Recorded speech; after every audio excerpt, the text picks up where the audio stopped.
The end of October 1968 was foul. Low clouds stood over the testing aerodrome of Zhukovsky. Phone calls kept coming from the ministry. The aircraft must take off before the new year.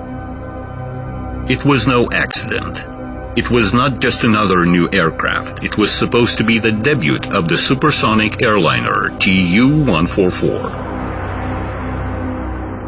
The Anglo-French Concord was getting ready for its first flight at the same time. It was important to be the first. Prestige of the Soviet state was at stake. On December 31, the last day of the year, TU-144 took off. It was that aircraft which entered the history as the first in the world supersonic airliner. Civil aviation was in transition to a new quality level. Civil aircraft, wings over continents.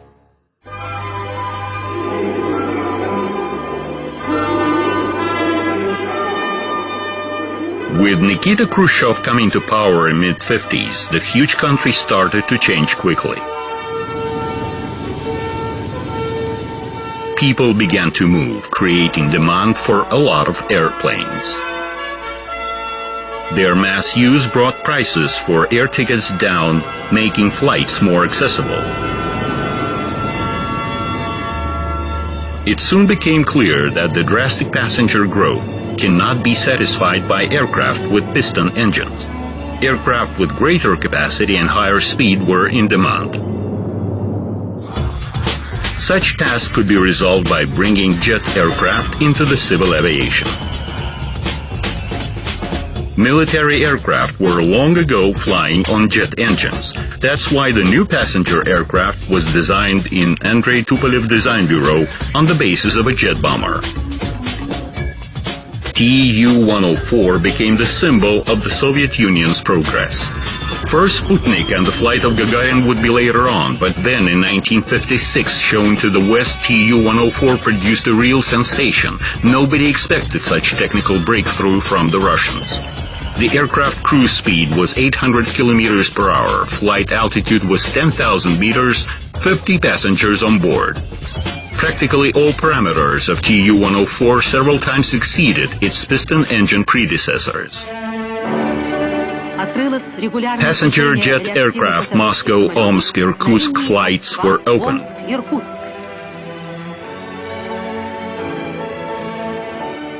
Having taken 50 passengers on board at 3:25, TU-144 heads toward east.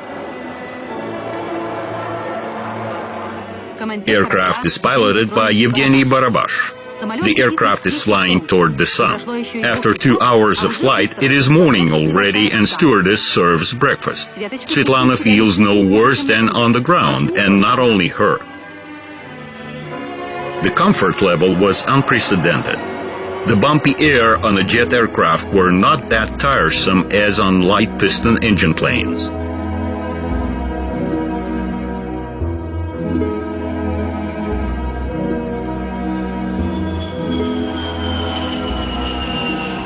TU-144 was decided to be put on export, but there was a minor problem.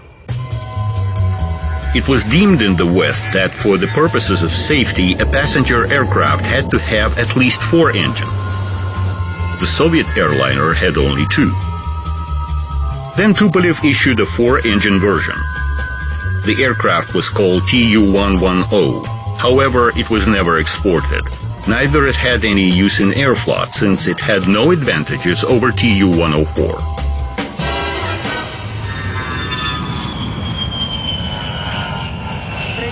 The jet equipment promising economic advantages required significant investments into the ground infrastructure development, aerodromes, means of navigation and servicing. That was no one-day task. The takeoff and landing strips, as a rule, were not so long, so TU-104 was equipped with the brake parachute.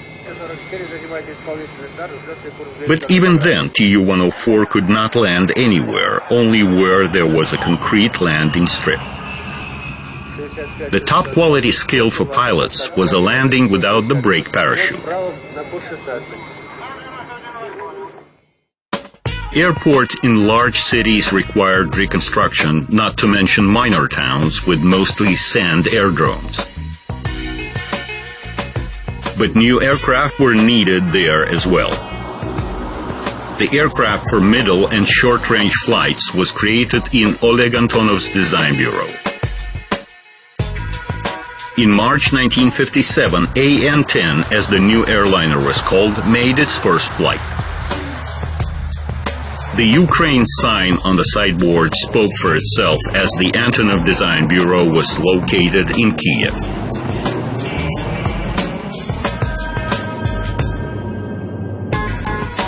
A straight, powerful high-lift wing, a strong landing gear, everything in this airliner was made for frequent takeoffs and landings on and from short sand strips. Such merciless exploitation gave warning later on, but in the meantime everything went fine. Aeroflot kept counting millions of passengers traveling on the new aircraft.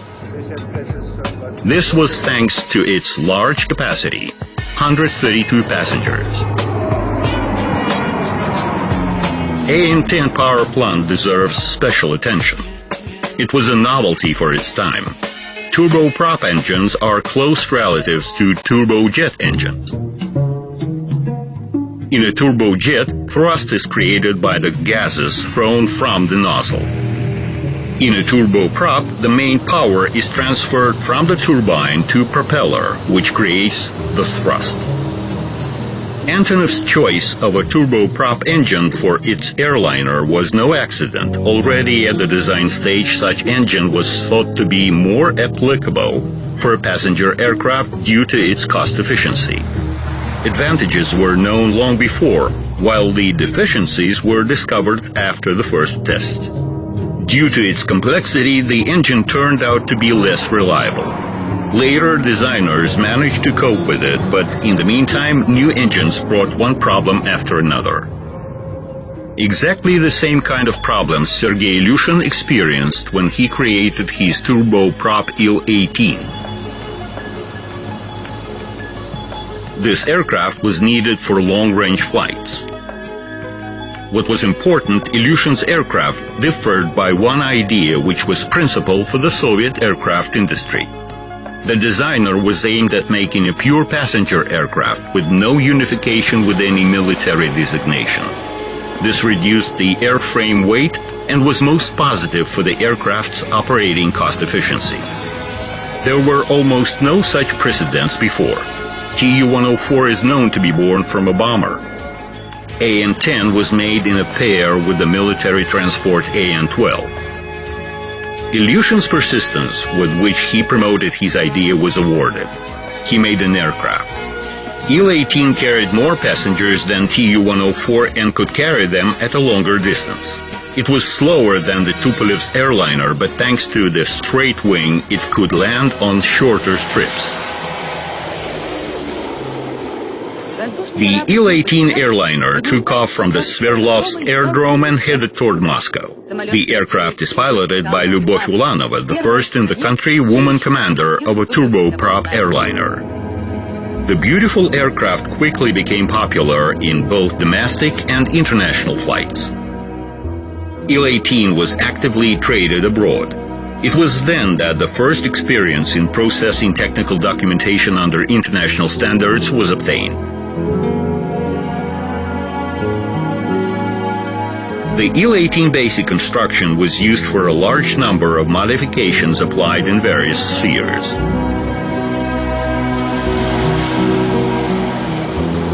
For example, it carried cargoes for the Soviet Antarctic scientific stations. Its flight range was, above all, provided by the turboprop engine. Tupolev's choice was clear. His intercontinental airliner was equipped with the same type of engines. We mean TU-144, which was supposed to connect not only the faraway points of the country, but different continents. Succession to the Tu-95 strategic bomber construction allowed to reduce the term of the passenger aircraft creation. But this did not mean absence of problems. For instance, construction of large diameter fuselage is a great technical problem even today, not to say of those times. Engineers had to think a lot over durability of such a gigantic fuselage, its pressure control, and the air conditioning system of such a great volume. While all of those tasks were being resolved, Nikita Khrushchev could not help waiting for a super long-range aircraft for his visits, and he was provided with two refurbished Tu-95 bombers. This version, identified as Tu-116, had a comfortable pressurized cabin for 20 people.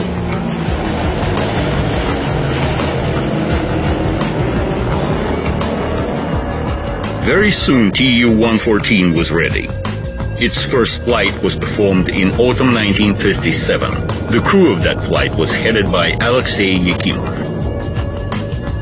Less than within a year, the aircraft was introduced in Brussels at the worldwide exhibition. Tu-114, the pride of the Soviet state, received the highest award. As of that date, it was the biggest airliner in the world. So when the U.S. President Eisenhower invited Khrushchev to visit the USA, the Soviet leader could not withstand temptation to fly to America on a new aircraft. Tu-114 by that time had not passed all of the tests, and still Khrushchev flew.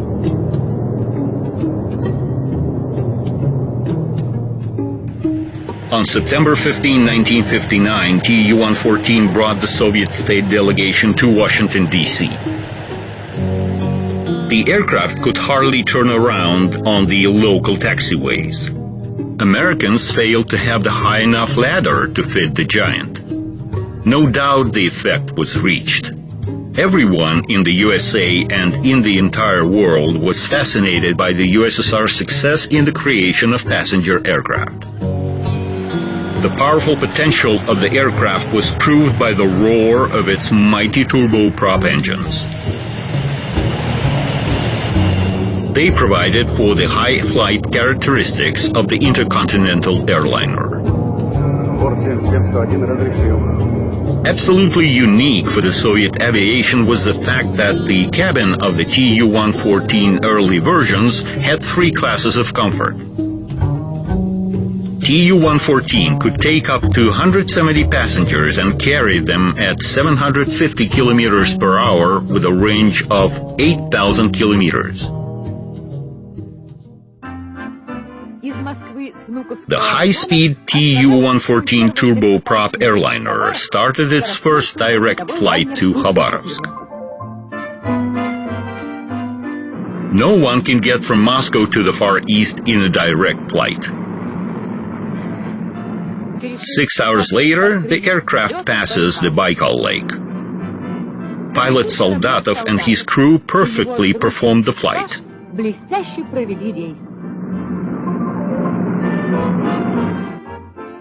Tu-114 is landing at Khabarovsk. The date of the first flight, April 24, 1961, surprisingly almost coincided with the date of the man's first flight into space. Besides long-range internal flights, Tu-114 soon mastered international routes. Regular flights were performed to Cuba, Canada, Japan.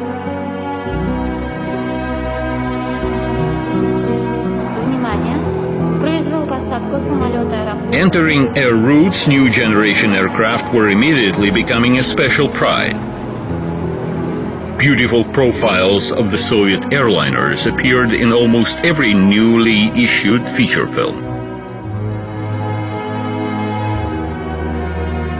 It was a romantic period of civil aviation, its golden era.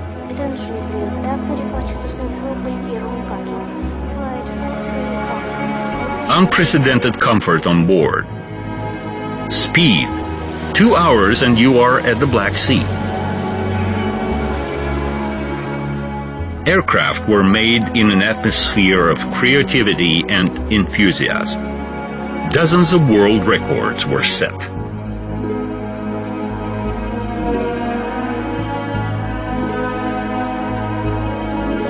Unprecedented measures for the national aviation development were undertaken to achieve the relevant level of flight safety. All new aircraft were thoroughly tested in various situations: switching off engines, flying into the center of a storm, or intentionally creating heavy icing.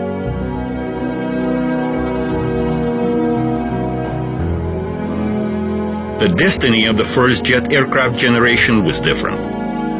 A monument in the Vnukovo airport of Moscow was opened to the first national jet passenger airliner. The gala ceremony was attended by veterans of the Soviet airlines. TU-144 served until the end of the 70s, when it was substituted by modern aircraft. AN-10 flew until 1972. Intensive operations from sand airfields gave its warning. Fatigue cracks appeared in power elements. Several aircraft crushed. After another disastrous flight accident, the entire AN-10 fleet was suspended from regular flights. The most mass and cost-efficient airfloat machine, Il-18, started its service in 1959. Some of its samples still fly.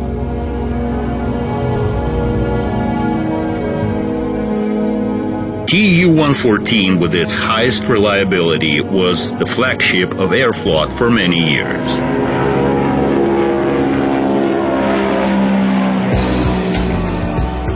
The 60s were the years of the turboprop and turbojet engines' impetuous development. They progressed mainly through improvement of their reliability and cost efficiency. All this preconditioned the appearance of a new passenger aircraft generation. Attention came to routes of minor length. Unexpectedly, the 50-seat AN-24 became very popular. In spite of its modest dimensions, it was covering one-third of the country's passenger turnover and therefore enjoyed mass production. Numerous orders for the turboprop AN-24 came from foreign air companies.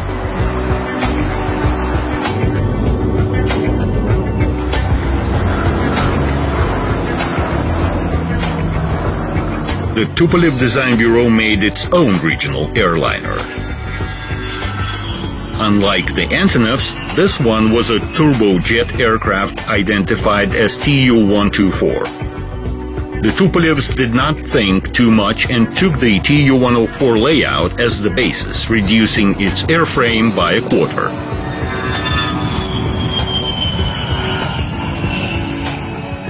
However, TU-124 had a principal novelty.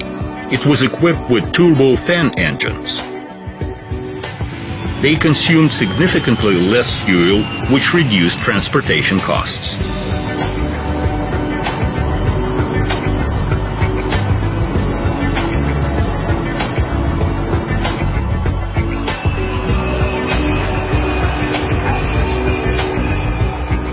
Both aircraft were commissioned by Aeroflot in the beginning of the 60s. With their appearance, capacity of the local airlines significantly increased. Besides, a task was set to create comfortable conditions for passengers. Unfortunately, the turboprop AN-24 produced even more noise than the piston engine machines. Certain measures were taken with TU-124 in this respect, but it was far from ideal either. The Tupolevs reached acceptable comfort on their next aircraft. Nikita Khrushchev was actively paying visits around the world. In 1960, in France, he got interested in Caravelle. Khrushchev, as an experienced air passenger, appreciated the low noise level inside the French airliner. Upon his return to Russia, he shared his views with Tupolev. Following its principle of spending minimum efforts, Andrei Tupolev took TU-124 as the basis, placing engines in the rear part like with the Caravelle, and got himself a new aircraft, TU-134. As to the noise level, it was really one of the most quiet aircraft. As compared to TU-144, its passenger capacity was increased by 1.5 times. This was achieved by reducing space between passenger seats. Such was the worldwide tendency. All air companies were struggling for the profitability of passenger transportation.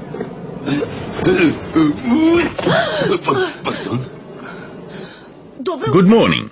Are you going to Moscow too? I heard in Russia they have excellent orthopedic.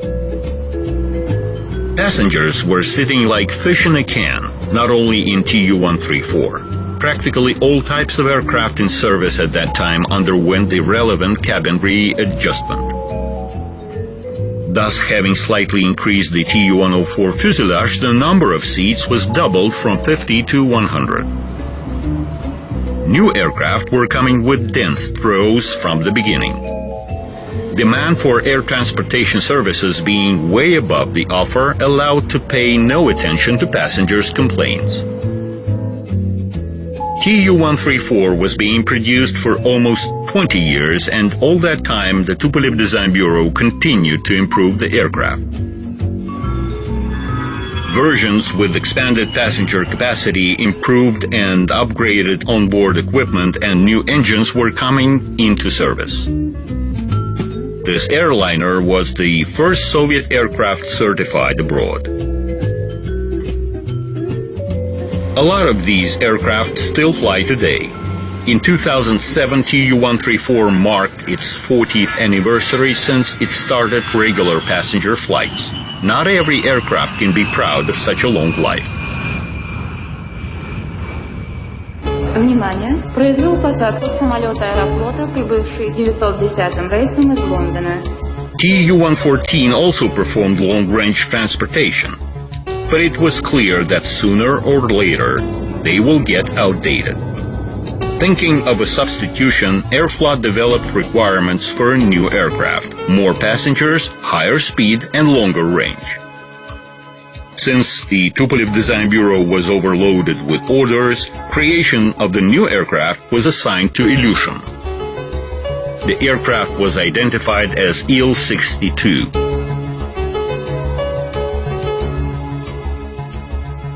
Just like at TU-134, engines were mounted in the rear.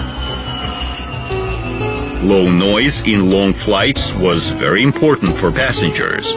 One can even take a sleep. The giant Il-62 is going to land right now.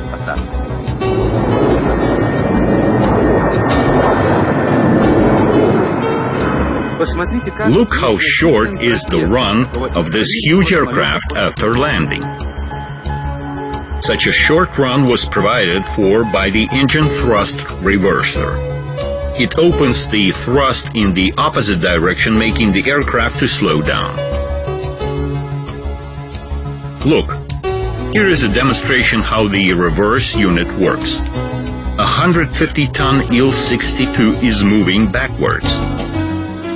Il-62 is stable in flight like a rock, an English newspaper wrote. After a short run, Il-62 took off like a fighter, fascinated Italians wrote in Milan. The French left delightful comments having seen Il-62. Fantastic, long live the Soviet people, a fabulous aircraft, bravo, it's a perfection. In reality, it was not that ideal as the film of those years shows. Yes, the aircraft had good speed characteristics, but it was inferior to TU-114 in terms of range. While this factor remained a priority. Not only the country itself was enormous, Aeroflot's flight geography around the world expanded a lot. Starting from Moscow to Tokyo, pilots had to make a landing in Khabarovsk for refueling. Once again, engines caused problems. They consumed too much fuel. The problem was solved in 1974 when Il-62M entered into service with more economical engines. Plus, there was an additional fuel tank placed in the fin. After that, flights from Moscow to Japan became direct and commercial load became 1.5 times more. Aircraft of this class, due to their large dimensions, traditionally acquired the status of the airfloat flagships. Il-62 substituted TU-114 in this status.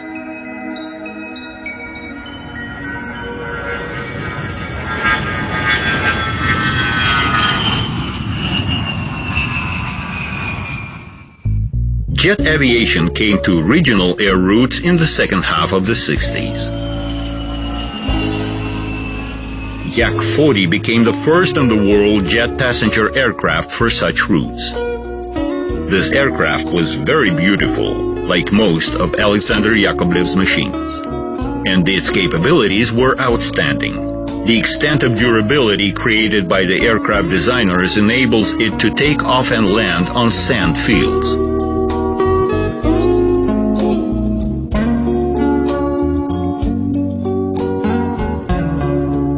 It needs only 400 meters to take off. 3 engines gave it such power-to-weight ratio that it could well be used at high mountain aerodromes and in high-temperatures conditions. And if you turn 2 out of 3 engines off,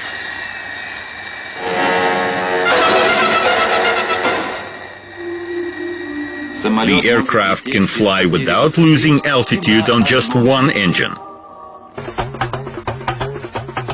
The Soviet Union made unprecedented steps to market Yak-40 worldwide. This aircraft made a tour around the world through all 5 continents. The efforts were not in vain. Over 100 Yak-40 were exported to almost 20 countries of the world.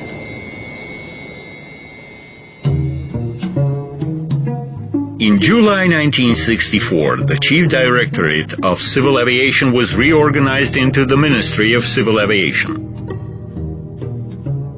General Yevgeny Loginov was appointed the first Minister of Civil Aviation. A military appointed to head a civil organization was not accidental. In the conditions of the Cold War, all civil fleet was potentially subordinated to the Ministry of Defense. All passenger aircraft were created with the possible quick transformation into military transport versions. Even the tests until the 60s were conducted by the Research Institute of the Air Force. Such dual designation had a negative impact on the cost efficiency of passenger aircraft. However, when 2 world systems were divided by the Iron Curtain, the Soviet airliners had nothing to compete with.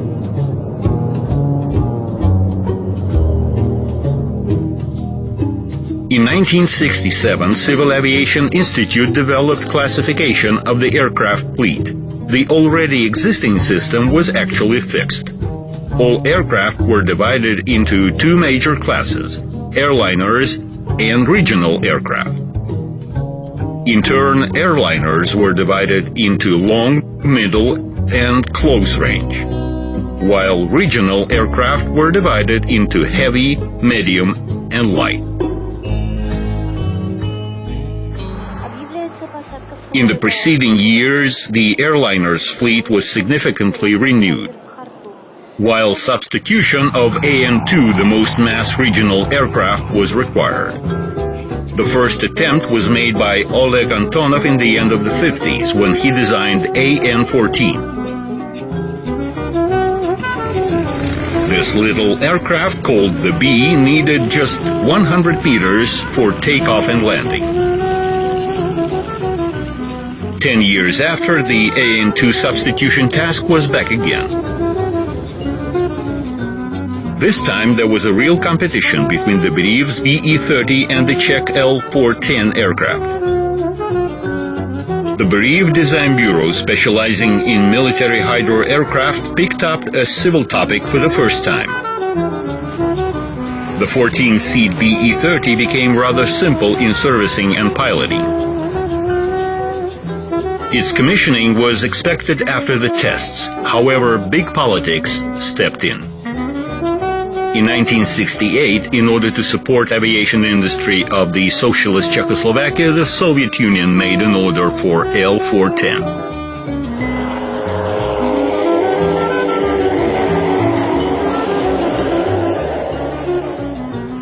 Kiev tried to break the situation by improving its aircraft, but it did not work. Antonov came up with a proposal as well. Having significantly refurbished the layout of the B, he made a new aircraft, AN-28. However, by that time the decision to introduce the Czech L-410 was already final.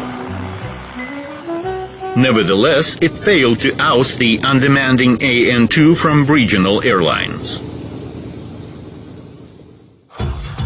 Requirements to the new middle-range airliner were formed in 1963. The flight characteristics of the new aircraft were supposed to combine the takeoff and landing features of AN-10, the speed of TU-144, and the range of IL-18.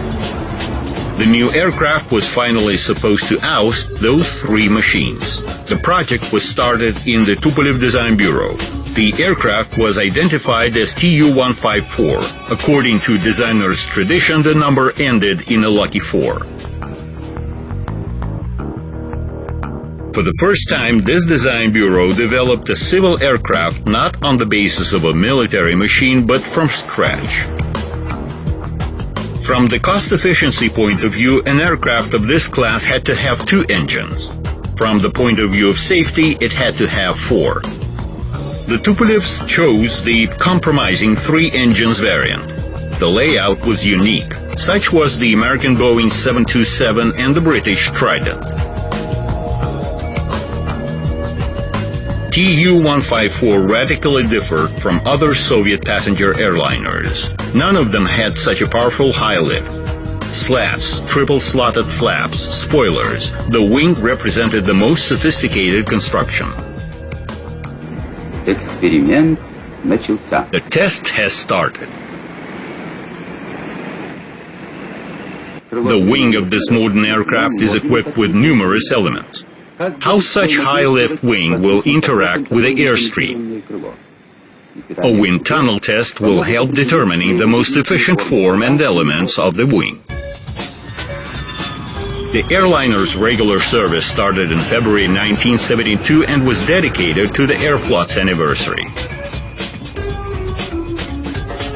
By the end of the 70s, this airliner was produced in such a quantity that it became an image of the national aviation. By that time, the world was hit by energy crisis. Fuel prices went drastically up. Fuel efficiency became the main requirement for all civil aircraft. TU-154 was upgraded in this respect as well. With new engines, it not only got its new definition TU-154M, but its flight career continued.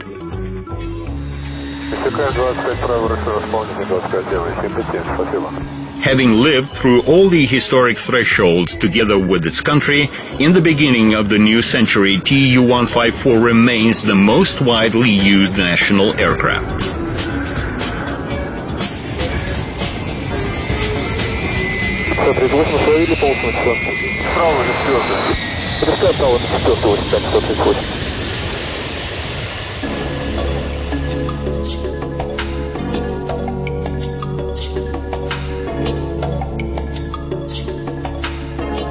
The supersonic TU-144 passenger aircraft deserves a special story.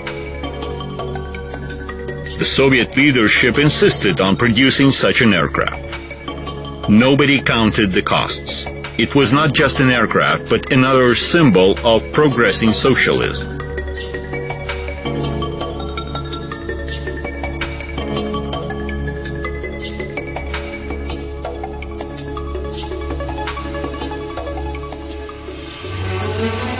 On the eve of 1969, some 2 months ahead of the Anglo-French Concord, the crew of Edouard Yelian took the TU-144 prototype into the sky.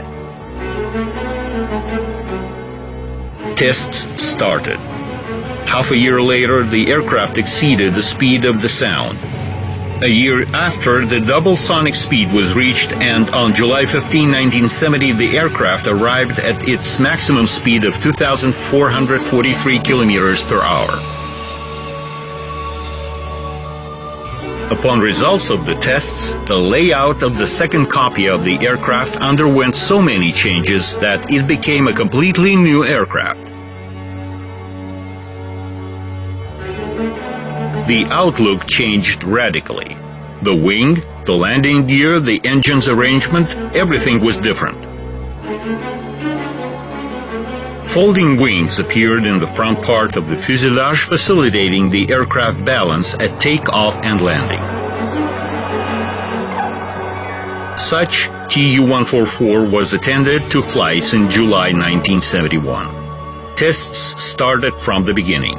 The volume of free developments was enormous, but the aircraft designers believed in success.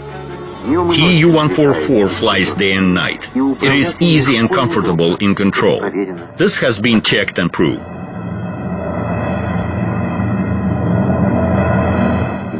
There is an onboard computer, automatic units helping not only to keep the course, but to choose the optimum cruising altitude and landing mode.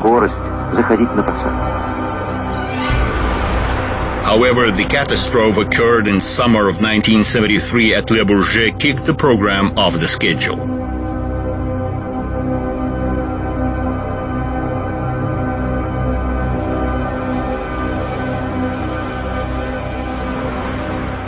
But the schedule was never suspended. The country's leadership ordered to put the aircraft in service. While there was another great problem to be resolved. The aircraft's engines, due to their excessive fuel consumption, did not provide for the assigned flight range. Initially, TU-144 was being prepared to fly from Moscow to Khabarovsk. Instead, a shorter route to Almaty was chosen. After operating tests when TU-144 was carrying cargoes and mail, the day of the first passenger flight came. It was set on November 1, 1977, on the eve of the Jubilee of the October Revolution. From that time on, the supersonic 150-seat airliner was flying to the capital of Kazakhstan. The airfare was slightly higher than the average.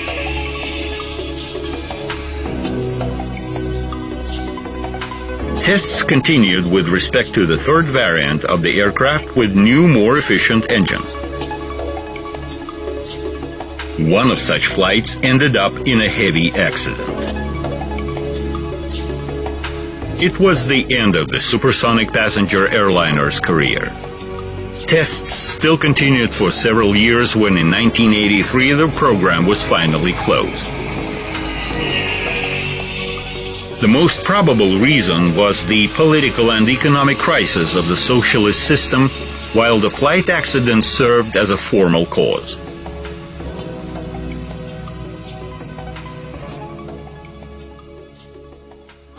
The Concord started their commercial flights in January 1976. Throughout, for more than 20 years, they transported over 4 million passengers. In the 80s, operations of those supersonic aircraft were stable and profitable. Concord was famous for its reliability, and only by the end of its career it was darkened by the only accident. Interesting to mention that the American Boeing company also performed calculations of a supersonic airliner. However, the topic was considered to be non-perspective, and all the efforts were thrown to the creation of a wide-body aircraft. Already in the 60s, it became clear that the passenger stream would be such that traditional means of transportation would not cope with it. Boeing was one of the first to forecast this tendency and designed an aircraft capable of carrying from 300 to 400 passengers at once. That's how the famous Boeing 747 jumbo jet was born. Later on, other wide-body aircraft started to appear. A300, DC-10, TriStar. The Soviet Union did not stay apart from the worldwide tendency. In 1967, Aeroflot developed requirements for the wide-body aircraft. By that time, it was already possible to perform such a complicated technical task. The airliner development was assigned to Sergei Ilyushin's design bureau. At first, the engine's arrangement, as with Il-62, was being considered.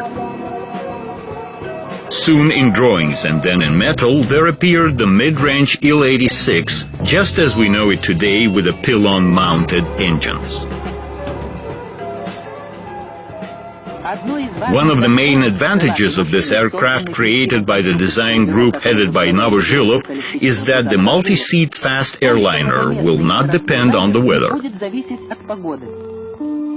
The Airbus could carry 350 passengers, 3 times more than Il-18 and 5 times more than TU-144.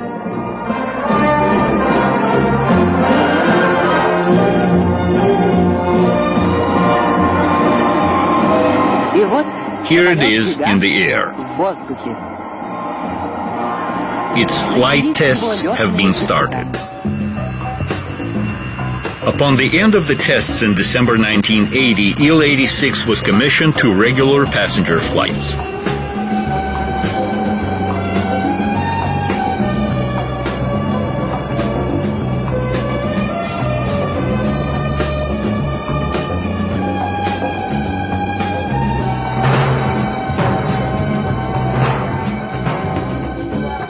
The Airbus was heavier than other aircraft, so in order not to build new takeoff and landing strips, it was equipped with a powerful high lift and a multi-wheel landing gear.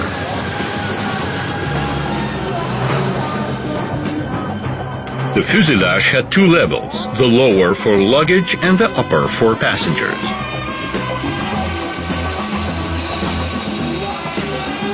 The exits were made in such a way that the airliner could deal without the aerodrome ladders.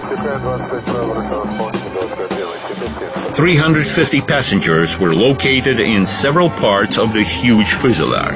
It had 6 meters in diameter, just like 2 metro tunnels.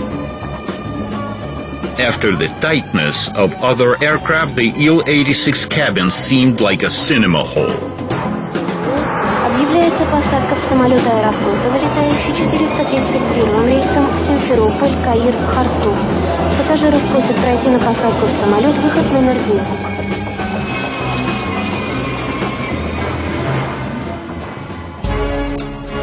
Creation of Il-86 coincided with the appointment of Boris Bugayev as Minister of Civil Aviation. He personally conducted conferences discussing perspectives of the new aircraft in production. Soon it was decided to create an aircraft with a longer range on the basis of the successful Il-86. The long-range Il-96-300 was supposed to substitute Il-62. Despite its similarity with Il-86, it is a completely new aircraft. It has everything optimized to reach longer range.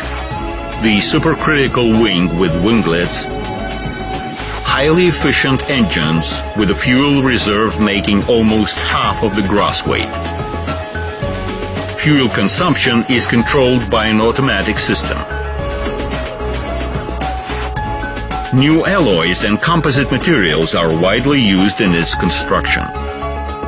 Special attention was devoted to operating reliability and safety. Control systems are dubbed many times. The airliner can transport 300 passengers at a distance of up to 11,000 kilometers. Il-96 entered services in 1993. Several aircraft of this type are included into the governmental unit servicing high-ranking officials.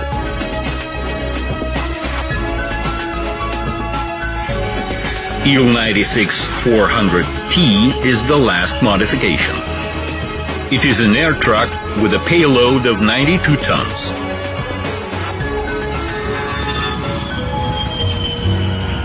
However, the new generation of passenger aircraft included not only wide-body airliners. Together with Il-86, Yak-42 was often seen in the sky. The story of this close-range aircraft started in the first half of the 70s. Its layout repeated the successful Yak-40 scheme. But with the bigger dimensions, the new aircraft had 3 engines in the rear and a straight wing. In the course of development, the wing was slightly swept. The aircraft became operational in 1980. However, 2 years later, flights were suspended due to a heavy accident. They were resumed within several years after all technical problems were resolved. Well,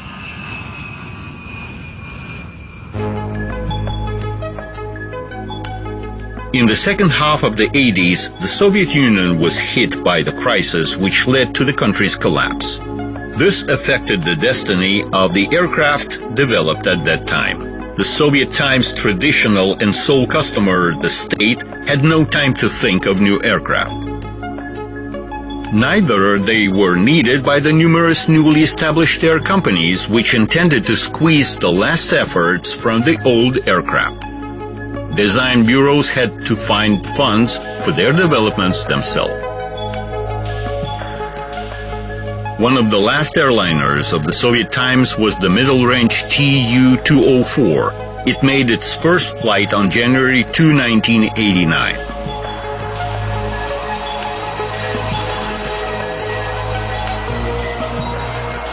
The airliner is peculiar for its low operational cost, low noise and low fuel consumption. In the 90s, it went into production, but its scale could not be compared with the past.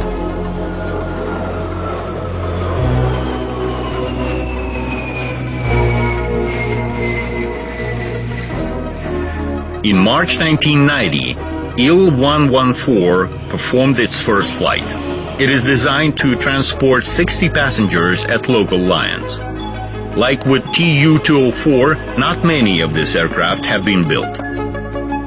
Another aircraft, the close-range TU-334, was publicly shown at MAX in August 1995. This aircraft has been certified and is ready for production.